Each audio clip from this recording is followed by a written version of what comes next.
Nací un jueves 29 de agosto de 1968 en el territorio que se encuentra ubicado en el istmo de Tehuantepec, Oaxaca. Mis padres, de origen humilde y perteneciente a la raza zapoteca, me criaron de acuerdo a sus costumbres y tradiciones. Cuando tuve los 6 años cumplidos y como dicta la normatividad educativa, inicié mi educación primaria, enseguida la secundaria y después el nivel medio superior. Al finalizar este último nivel educativo, mis expectativas para continuar una carrera eran casi nula, por la situación familiar en la que vivía. Sin embargo, la motivación intrínseca por prosperar me animó a seguir hacia adelante. Un día, cuando ya había pasado casi 2 semanas de haber iniciado las clases en la escuela normal, ubicada en mi natal ciudad de Ixtepec, decidí por la única opción que tenía para ejercer una profesión, la de ser maestro. En aquellos tiempos, pocos eran quienes elegían esta carrera, porque al elevarse a nivel de licenciatura, exigía como requisito haber cursado el nivel medio superior y para muchos representaba largos años de estudio para tan poca profesión. Preferían algo más que le diera prestigio a su vida, por ejemplo, la de ser médico, ingeniero, oficial del ejército, menos la de ser maestro. Fue así que en 1986 ingresé a la Escuela Normal Urbana Federal del Istmo. 4 años después, egresé de ella con el título de licenciado en educación primaria. Empapado de teorías adquiridas en nuestra formación inicial y con el ímpetu de ir a transformar el mundo, recibí mi primer oficio de comisión por parte de la Secretaría de Educación Pública. En aquel entonces, cuando la educación estaba centralizada, recuerdo ese 1 de septiembre de 1990. En el oficio de comisión decía que me ponían a disposición de la zona 035 con cabecera en Santa María de Catepec y Autepec, Oaxaca. La situación me resultaba motivante y desafiante a la vez. El querer llegar y conocer lo más pronto posible la comunidad y a los niños a quienes pondría a su disposición mi servicio profesional, por el cual me había preparado durante 4 años. Un día después, y una vez realizados los preparativos necesarios para el largo viaje que nos esperaba, y acompañados de otros compañeros de mi generación, nos dispusimos a iniciar juntos esa nueva aventura. Así que tomamos el primer autobús que conduce de la capital del estado de Oaxaca hacia el istmo de Tehuantepec. 2 horas y media fue suficiente para llegar a una comunidad llamada La Reforma Yautepec. Fue el inicio de esa primera travesía. Preguntando a los lugareños que también esperaban pacientemente bajo la sombra de un árbol de laurel, supimos por ellos que una camioneta subía todos los días a dicha comunidad, así que nos dispusimos a esperar como ellos un buen tiempo, hasta que al fin apareció. De forma inmediata, trepamos y nos acomodamos como pudimos, y fue así que comenzó el viaje, un viaje que nos iba alejando de la civilización, pero que al mismo tiempo nos reencontraba con la naturaleza. El paisaje de la montaña no podría ser el mejor marco para reflexionar sobre el nuevo compromiso que había adquirido, la de enseñar a los niños más necesitados, a los pobres y humildes, al igual que nosotros, que estaban allí esperándonos, enclavados en algún lugar de la montaña. Perdido en la contemplación y admiración del paisaje e intentando escuchar y participar en las pláticas que mis demás compañeros pretendían iniciar con las personas que viajaban con nosotros, estos, sin embargo, nos veían con ojos de extraños, desconfiados ante nuestra presencia. Después de 2 horas de camino y cuando sentíamos ya entumidos los pies y comenzamos a respirar el aire fresco de la montaña, empezamos a divisar algunas casas que parecían pequeños volcanes, ya que desprendían el humo de su fogón a través de sus tejados. La tarde comenzaba a caer y con ella vendría la noche acompañada del viento fresco que obligaba a ponernos las chamarras. Por fin, el carro se detuvo y por el anuncio del chofer supimos que habíamos llegado ya a nuestro destino, a Santa María de Catepec. Aún con la admiración y asombro que nos causaba haber llegado por primera vez a aquel lugar, nos dispusimos a buscar la ubicación de la supervisión escolar, cosa que no fue nada difícil encontrar, ya que constituye un lugar importante, por lo menos en las comunidades pequeñas. Nos presentamos ante el supervisor entregándole nuestro oficio de comisión correspondiente y de manera informal nos dio la bienvenida. Inmediatamente nos invitó a pasar a una sala de reunión en la que ya se encontraban algunos profesores que decían pertenecer a la delegación sindical de esa zona y cuya presencia obedecía a la invitación expresa que el propio supervisor les había hecho para que participaran conjuntamente con él en la ubicación de los nuevos comisionados, los novatos, como solían decirnos. El lugar más lejano de la zona se encontraba a 7 horas de camino en camioneta, así nos los hacía saber el supervisor, y que para que no haya preferencia para unos y otros, los ubicaremos de acuerdo a una rifa, aclaró. A través de esa decisión, correspondió ubicarme en la comunidad de nombre San Miguel Suchiltepec. Aún sin conocerla, acepté gustosamente. Es un pueblito que se encuentra a 5 horas de camino a pie, dijo el supervisor. De forma inmediata, su ayudante me extendió la orden de comisión correspondiente para que me presentara al día siguiente a esa comunidad. Un representante del comité de padres de familia vendrá temprano por ti y te llevará a aquel lugar, aclaró el supervisor. Decidí irme a descansar sobre unos tablones que se encontraban en el pequeño corredor que ocupaba la oficina de la supervisión escolar, mientras esperaba al día siguiente la hora de mi partida. Impacientemente aguardaba mientras amanecía. El sol comenzó a asomarse. Sus primeros reflejos anunciaban un nuevo día para vivir la experiencia. En vista de que el comité de padres de familia no se aparecía aún y la mañana iba envejeciendo, decidí retomar el camino por mi propia cuenta, pues ya ansiaba llegar a aquel lugar. No hay pierde, me dijo el supervisor. Sigue toda la vereda. Es el único que llega hasta ese lugar. Y efectivamente, después de caminar 5 horas, teniendo como compañera la soledad de las montañas, y de haber bajado y subido cerros, cruzar puentes colgantes y caminar por atajos, comencé a divisar allá a lo lejos unas pequeñas casas que mientras más se acercaban a aquel lugar, crecían en cantidades sin llegar a ser más de 20. Los perros comenzaron a ladrar, como advirtiendo a sus amos que algún extraño se acercaba. Buenos días, fueron mis primeras palabras que pronuncié desde que salí de la supervisión escolar. Buenos días, contestó otra persona, con la cual me encontré en la entrada del pueblo. ¿Es aquí San Miguel Suchiltepec? Pregunté. Sí, así es, respondió aquella persona. Usted debe ser el nuevo maestro que nos manda el supervisor, dijo. Usted disculpe por no irlo a traer, es que me encontraba en el rancho trabajando y apenas hoy me enteré. Yo soy el presidente del comité de padres de familia, agregó. Estamos a sus órdenes. Acompáñeme, le mostraré la escuela. No fue mucho el tramo que caminamos, pues inmediatamente se hallaba la escuela, integrado por 2 salones y una dirección de construcción que solían llamarse tipo Hidalgo. Al lado, una cancha de básquetbol y más allá a su alrededor la iglesia del pueblo, tan cercana una de la otra, pero cada quien cumpliendo su función. La primera alimentando el intelecto y la segunda el alma de los fieles. Y no podía pasar desapercibido. Al otro costado se encontraba la agencia municipal, donde los hombres hacen e imparten su justicia. Ahí estaban las tres instituciones importantes, cada quien asumiendo el papel que le corresponde. Qué gran compromiso, me dije.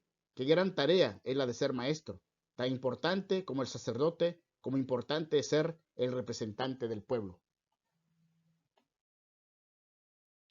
¿Y el director de la escuela? Pregunté a mi acompañante. Entre preocupado y una ligera sonrisa dijo, el maestro no se encuentra desde hace una semana. Se fue a la capital de Oaxaca a arreglar unos asuntos personales y por eso los niños no han llegado a clase y pues como no hay maestro, los niños se fueron para el rancho a sembrar maguey con sus padres. Y en verdad, aquel lugar se veía desolado, sin niños jugando en la cancha. Supe más tarde que el director era el único maestro y que era originario de esa comunidad y pertenecía a la religión protestante, y para cumplir con la comisión religiosa frecuentemente abandonaba la escuela dejando a los niños sin recibir atención. Aún con la mochila en la espalda, decidí echar un primer vistazo a los salones. El polvo y las telarañas ya hacían suyas aquellas miserables mesabancas que irritaban vergonzosamente a la fuerza de gravedad. Normalmente tuvieron un tiempo mejor en la que poseían 4 patas. Ahora la mayoría solo tenía 3, La última que faltaba para no perder el equilibrio se le ajustaba con pedazos de ladrillos. En la pared ya se ha pintado de color verde un rectángulo de 1 metro de ancho por 3 de largo que servía como pizarrón y donde difícilmente se podía escribir en ella, y que para arrancarle unos cuantos trazos había que cerrar el oído para no escuchar el horrendo chillido que hacía el gis al rasgarle su alma. Esa era la realidad a la que tenía que enfrentarme y en la que ningún libro de los tantos que había leído en la escuela normal me decía qué hacer al respecto. Por eso, ante estas carencias que aún están presentes en muchas escuelas de comunidades marginadas, el papel que le espera al docente es titánico, pero a la vez mesiánico. El cansancio que me produjo la travesía para llegar a la comunidad hizo sumergirme en un sueño muy profundo. Sin ninguna explicación, de repente me vi presente en el salón de clase de la que fue mi escuela primaria. Mientras trataba de comprender cómo es que había retornado a ese pasado, comencé a escuchar la voz autoritaria de un conocido maestro, quien brindaba indicaciones al resto de los niños. Pongan atención, muchachos. Anoten en su cuaderno las siguientes preguntas que será motivo de examen en la materia de historia. Escriban: ¿quién descubrió América?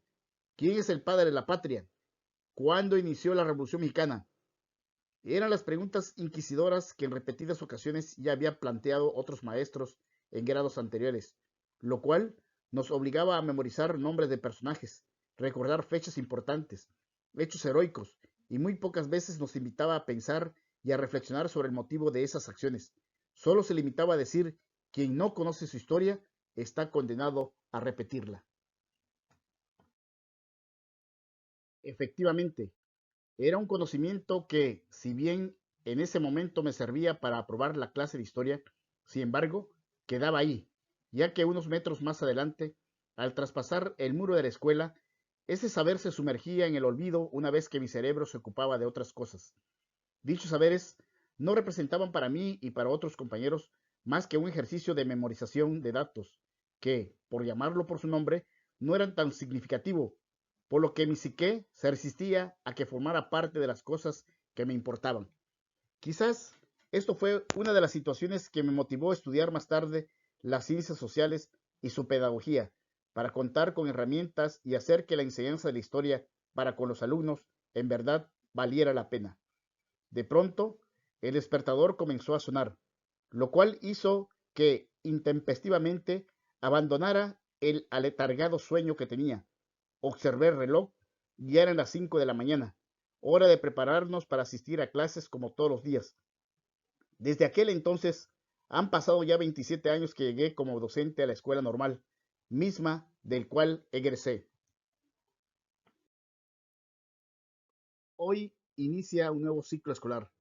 Me invade la emoción y la curiosidad por conocer a los alumnos de nuevo ingreso, porque cada generación que inicia se convierte en una esperanza de que nuestro deber como formador de docente se verá fortalecido, ya que depositamos en ellos parte de nuestras experiencias y conocimientos. Me asignaron el curso de educación histórica en el aula, y recordando el sueño que había tenido en la noche anterior, me propuse que su desarrollo para este nuevo ciclo debería ser diferente.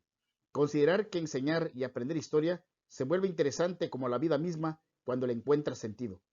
Este era el argumento que explicaban por qué a mis alumnos no les interesaba el conocimiento histórico, porque precisamente era eso. Como maestro, estaba repitiendo los mismos vicios con el cual me enseñaron la historia desde pequeño. Era necesario actuar, revisar, escudriñar, de empaparme de nuevos conocimientos, de nuevas teorías sobre cómo hacer que la enseñanza de la historia fuera significativa, que rebasara el hecho de aprender solo nombres, fechas y datos importantes de la historia. Fue necesario preguntar a mi interior ese otro yo que se hace presente cuando reflexionamos nuestra práctica. Ese yo me decía que era necesario preguntarme en qué destacan mis alumnos y así poder enfocar sus esfuerzos o habilidades para lograr aprendizajes significativos en la enseñanza de la historia, que les permitiera no solo recordar, sino de emitir y posicionarse críticamente sobre el conocimiento histórico para actuar y transformar la sociedad en la que les tocó vivir. Es de reconocer que la mayoría de las veces los maestros no diversificamos las estrategias que permita a los estudiantes retomar algunas de ellas, que sean acorde a sus habilidades. Ahí estaba la respuesta que buscaba para hacer que mis clases dejaran de ser tediosas y aburridas como lo fueron cuando yo mismo fui estudiante. Esa idea conectó inmediatamente con la teoría de las inteligencias múltiples. Las dendritas, al recibir la información, generaron en mi pensamiento la sinapsis.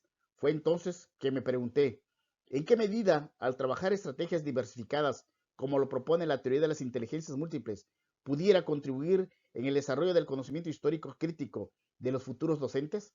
Ante tal situación, comencé a buscar información que me permitiera conocer más sobre el tema. Esto me permitió más tarde entender y plantear actividades diferenciadas. Al acceder a los estudiantes, trabajar con estrategias educativas centrada principalmente en el uso de diversas inteligencias tales como lingüística, lógico-matemático, espacial, kinestésico-corporal, interpersonal y musicales. Una vez concebida la idea, fue momento de sembrarlo en el vientre de la clase. No dudé en ponerlo en práctica, porque la enseñanza precisamente es eso, buscar alternativas para mejorar nuestro quehacer docente. El docente es un experimentador que pone a prueba sus hipótesis de trabajo. A los estudiantes les pareció interesante la propuesta. Organizados en equipos de trabajo, primero investigaron en diferentes medios sobre el tema y luego aterrizaron sus conocimientos en un producto. Uno de los equipos dijo, Maestro, nosotros elegimos pintar un mural sobre la historia de México. Otro más mencionó, nosotros hemos realizado una composición musical. Aquí los integrantes de mi equipo escribimos y representaremos una obra de teatro, señaló otro más. Fue a partir de entonces que los alumnos pudieron comprender de manera significativa la historia de cómo se fue conformando la nación mexicana, y esto solo se puede adquirir a través de una educación histórica, cuyo objeto principal no sea tanto conocer y recordar el pasado, sino sobre todo aprender a pensar históricamente. La enseñanza que me dejó esta experiencia pedagógica es que pude comprobar que la relación que se establece entre la teoría de las inteligencias múltiples y las habilidades del pensamiento histórico radica en la idea de que no basta que los futuros docentes tengan un acercamiento en relación al conocimiento histórico, sino también pensar en las destrezas cognitivas necesarias que le permitan aprender a reflexionar, interpretar, construir, comprender, contextualizar hechos o personajes del pasado y del presente de una manera crítica y autónoma. Desde ese entonces he considerado que si los formadores de docentes emprendemos actividades diversificadas en cualquiera de los cursos que fuese, existe gran probabilidad de que todos los alumnos lleguen a optimizar sus niveles de progreso en cada una de ellas. Es posible que se pueda convertir esa inteligencia débil identificada en una inteligencia fuerte una vez desarrollada, como se demostró en esta experiencia que tuve con los estudiantes normalistas durante ese ciclo escolar. La frase de quien no conoce su historia está condenado a repetirla podría también decir quien no reconoce las habilidades de sus alumnos está condenado a repetir los mismos errores que tuvieron sus maestros. Finalizo esta narrativa haciendo mención a Lewis, quien dijo, porque la tarea del educador moderno no es cortar selvas, sino regar los desiertos.